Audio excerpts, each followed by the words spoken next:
It's been a while since my first video about White-Red Prison in Modern, and since then, Amonkhet's come out, which means Gideon the Trials has come out, and not surprisingly, the first Modern tournament after Amonkhet's release, we see White-Red Prison top 8ing. So the release of Amonkhet has changed a couple things with White-Red Prison. So prior to Amonkhet, we had an Ajani in the deck, but now Gideon the Trials is in the deck, and this person's using 2 of them. I prefer 3, but Gideon the Trials is actually pretty good. It's one of those hit or miss cards where it's like good in certain situations, mostly because of the first ability. So if your opponent has like say 1 Tarmogoyf out, you can pin that Tarmogoyf down, and that's really useful for this deck, which is all about trapping your opponent. Another interesting change is that White-Red Prison decks typically run Oblivion Ring and Journey to Nowhere, these enchantments, but this person's actually running Cast Out, which is another new card from Amonkhet. It's a pretty good card. It's slower than Oblivion Ring, but it has Flash and it has Cycling, and I've tested this card out in White-Red Prison. It's actually pretty good. I never would have thought to put this card in the deck. Usually when cards come out and they have a high casting cost, you don't even consider them in Modern. But this card's really good because of the cycling. You get it in your opening hand, you just draw a card. It's pretty good. The version that I'm running is pretty similar. I like to run 2 Wall of Omens just for blockers. I also run only 1 Gideon Jura and 3 Gideon the Trials. Even though Gideon Jura is really good, I just like using Gideon the Trials. It's just a cool card. It makes the deck feel faster, and it's also why I only run 3 Blood Moons. I just want to have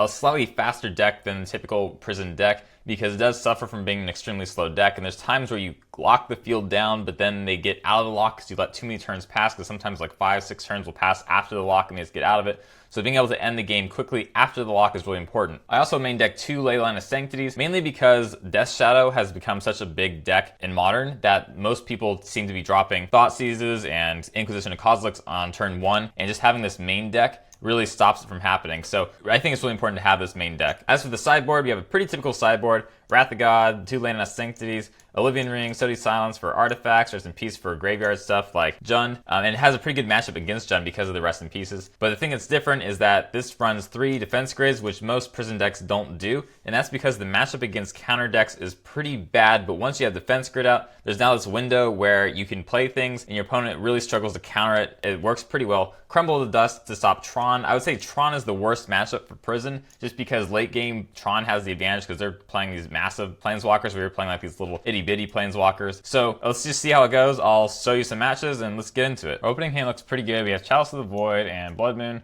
so we'll keep it. And it looks like we might have a Death Shadow deck, so that's good because we have a really good matchup against them. Fetch for a planes, and there goes Chalice.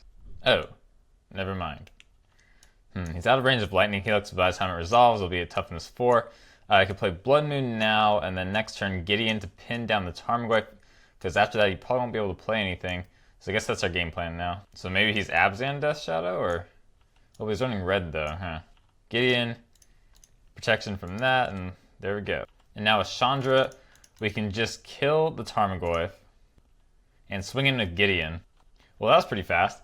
Component conceded to us. We would have won in 3 turns, but by the time he's locked down like that, I don't think he had much to do. The fact that he's 4 colors means that Blood Moon is probably going to be pretty good against him, even after game 1, because a lot of times after game 1 with Blood Moon you take it out, but in this case we're going to keep all 3 in. As for sideboard, we're going to remove all of this on the left here, and we're going to put in everything here on the right, and we're good to go. Our opening hand's pretty good. Leyline, Blood Moon, 3 lands. Yeah, I mean, not too much more you can ask for. So let's drop Tempo Triumph. Top of the library is... Wow, Chalice. That's really good. I can already tell you now that the odds of us winning this game are almost in the bag. Like, close to 100%. Looks like our opponent's getting ready to play Death Shadow. Tarmogoyf. We'll deal with the Tarmogoyf later because we have Blessed Alliance. Let's play Chalice. And our opponent passes. That's a bit of a concern. They could have Abrupt Decay to get rid of Blood Moon, so it might be better to wait till they're tapped out, especially since they have Bloodstained Mire here, where they can fetch for a basic. So maybe we just play Gideon the Trials, and we'll see if we see an Abrupt Decay from him. Our opponent's at 6 life already. Okay. Plays Ranger, but it's kind of useless since we have Chalice. He does have 1 basic, but I think now's the time for Blood Moon. As long as we have Chalice of the Void out, the Death Shadows that he fetched for won't be able to be played. Now we pass the turn. Gideon takes 3, and since we have Blessed Alliance, we'll just pin down the Ranger and let him attack with Tarmogoyf. Our opponent gives us the win. I think we're going to win no matter what, so it was probably right of them to do that. Our matchup against Death Shadow and Burn is just totally absurd. If that's where the meta stays, I think White-Red Prison is going to continue to be a really strong deck. So we're going first. It's a pretty good opening hand. We have Leyline and 2 Blood Moons, so let's keep that. Some kind of taxes deck. Alright, well that's going to set us back a turn, so no Blood Moon next turn. And if I Lightning Helix, he's just going to sack the Judge's Familiar. So he did sack the Familiar, so now we can't kill Thalia. So now we're in a good position. Next turn we'll be able to play Blood Moon. And Leonin Arbiter isn't that great against us because there's only 4 fetches that we have. So we drop Blood Moon, pass the turn. Can't do too much here. I guess we played another Blood Moon. Everything else in our hand needs 1 more to cast. I guess we could play Chalice for 1 counter, but he mostly has 2s, I think, for taxes. Okay, so he drew a land. He does have a blue here, but let's try and use Wrath of God. It does go through. Cool. Aether Vial, okay. So we could use Nahiri to take out Aether Vial once it taps. So we'll play Nahiri. And we draw Anger of the Gods and we pass the turn. And he drew Plains. That might not be good. There's a lot we could do here. I guess we do Wall of Omens first. Another Chalice. We'll discard that to Nahiri. And Gideon, cool. So our opponent's going to need to make a move soon here. And he's not trying to kill Nahiri? What? That's a bit odd. So we just search. I don't know what he's going to counter it with. We have Emrakul, and we can follow up with a Gideon Jura to make sure the creature that's tapped dies, and then he'll have to sacrifice 6 permanents, and that's all 6 of these. So where is his out at? So in response to the Gideon Jura, he's returning the spell color to his hand, it looks like. But he's still going to lose a bunch of permanents here. Replays spell color and keeps a Plains and Aether Vial? That's odd. He could have blocked, right? Yeah, he could have blocked. Alright. Back to our turn. I don't see what our opponent's going to do. I guess maybe he has Path to Exile. But just in case he does, we can just drop Chalice. Turn Gideon into a creature. And our opponent gives us the win. Alright, so from what we saw, I think he was a blue-white Hate Bearers deck. Or it's like kind of a variation of a Death and Taxes deck. So there's going to be a lot of creatures to deal with. So we're going to take this. And for sideboard, we're going to swap out 2 Leylines, a Gideon for a Stony Silence, Oblivion Ring, and a Wrath of God. Opening hand's pretty good. We have Chalice, so we'll do that on turn 2. Aether Vial from our opponent. Bottom. Well, we'll drop Chalice and pass the turn. No plays from our opponent that turn, so I guess we do Gideon the Trials to pin down the Selfless Spirit. And he plays a Core Skyfisher. Okay. Not sure how playable this card is, though. If it is playable, it's recently playable, I guess, because it's not usually in decks like this. Gideon's getting hit for 2. Alright, it's going to be hard to win because of Selfless Spirit, because you can't board wipe him. So the plan is, pin down this, he attacks with that, next turn we play Nahiri to kill that. For now, we need to cast out to get rid of the Aether Vial, and he quells it. Okay, so that's going to set us back. It's going to be hard to win from now. So we can use Nahiri, killing the Queller, to cast out. And he might have another Queller here. If he does, I think that's, yep, okay, I think he got it. And our opponent's going to win this one. She said too many good plays back to back. For sideboard, I'm going to get rid of Wall of Omens, put in a Stony Silence, an extra one, and then we'll go to game 3. Opening hand, 2 lands, a Stony Silence. So the fact that we have Stony Silence is good. I think that's what makes it keepable. Drops Vial, so we'll drop Stony Silence.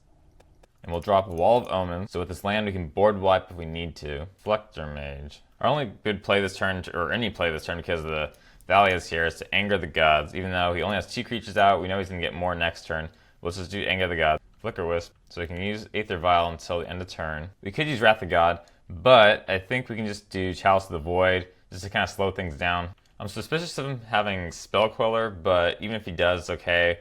We'll try and fire off Wrath of God, and no Queller. Alright, so next turn we can start with Nahiri and going on that route. Another Flicker Wisp, oh man. But he does Chalice, okay. Well, Nahiri's kind of pointless now because we play it, he'll get in for 3. So, and since we draw another Chalice, we can do Wall of Omens for 2, and then Chalice for 2 counters. I'm pretty sure there's a Spell Queller coming at some point. So let's try Nahiri and see what happens. No Queller. Alright, so let's kill this creature off. Activate Nahiri, and to speed things up a turn, let's do another Nahiri if we can. So now we can use the Nahiri that just came into play, and now we pass a turn. No plays.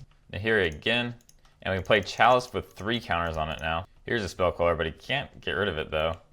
Queller will set us back a turn, but we could always use Nahiri to kill if he attacks. And that's the match. Cool, that was a pretty fun matchup. We're on the draw, but we do have Chalice with Simian, so we'll keep. Glad there wasn't a Thoughtseize there. Chalice comes out and we pass the turn.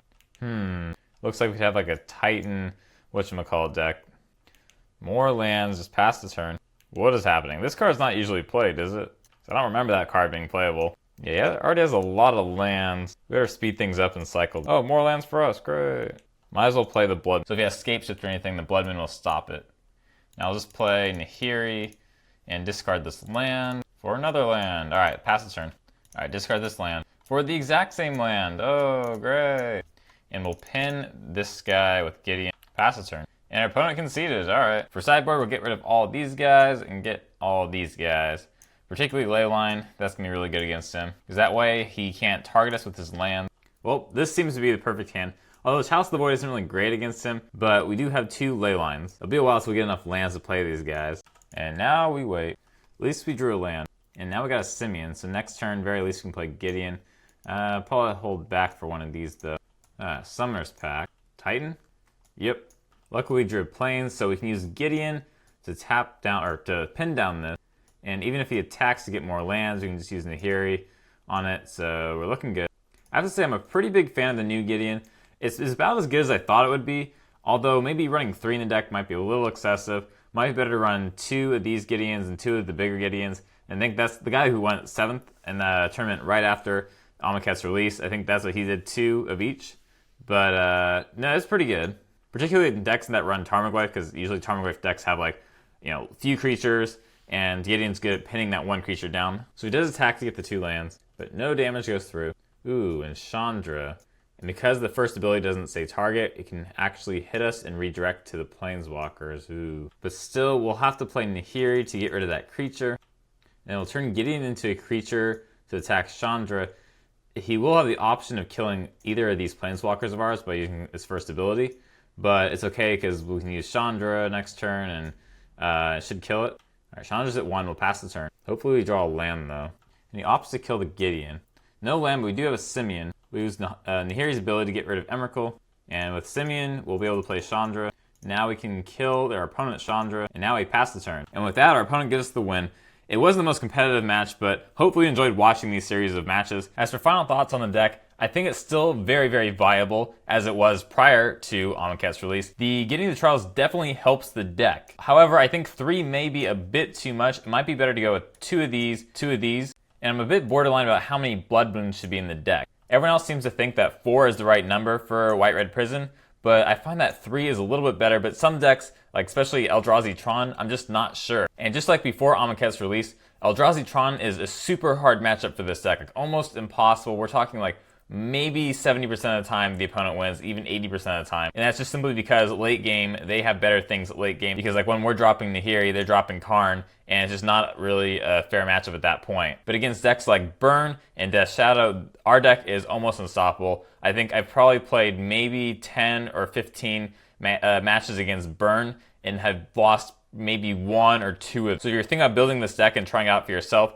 I think it's a good deck, and I think as long as aggressive decks like Affinity and Burn and Death Shadow continue to be around, this deck is going to continue to be viable. So I think it's a good investment. I would definitely go for it. And for the Grand Prix coming up to Las Vegas, like I said before, this is my go-to deck that I'm going to use. Especially since in a long day at a Grand Prix, this deck isn't the most interactive, and you don't have to think about your opponent's moves, turn after turn. Because when I used Blue Moon at a Grand Prix, it was just so hard to stay focused the entire Grand Prix. Because constantly your opponent's saying, can I play this? Can I play this? Because they expect you that you're going to counter everything because you're such heavy in blue. And after doing that for 9 matches in a single day, your brain is just totally wiped. Anyway, so that wraps up for this video. It's not the most concise video ever because it does show gameplay, and I know not everyone's into that, but hopefully you enjoyed it. It did take a lot of time to get this footage because if you take into account like all the people that either quit before the game was over, or the amount of misclicks, or there's like some games you just couldn't show because like I misclicked it and it wasn't really a good representation of how well the deck matched up against the other opponent's deck. So hopefully you enjoyed it. And let me know what videos you want to see between now and the release of the Hour of Devastation. I know a lot of people came here for draft videos, and I am making more Amonkhet draft videos, but the craze is kind of dying down. And between now and the Hour of Devastation release, I want to make more videos. I'm just trying to figure out what to do. I know a lot of people are recommending Standard. I am working on Standard. It's really hard right now though, because right now Mardu Vehicles is dominant. We'll see how the Amonkhet Pro Tour goes. Hopefully we'll see some new decks and we can make some tweaks to that. But for now, just let me know, and I hope you have a great day.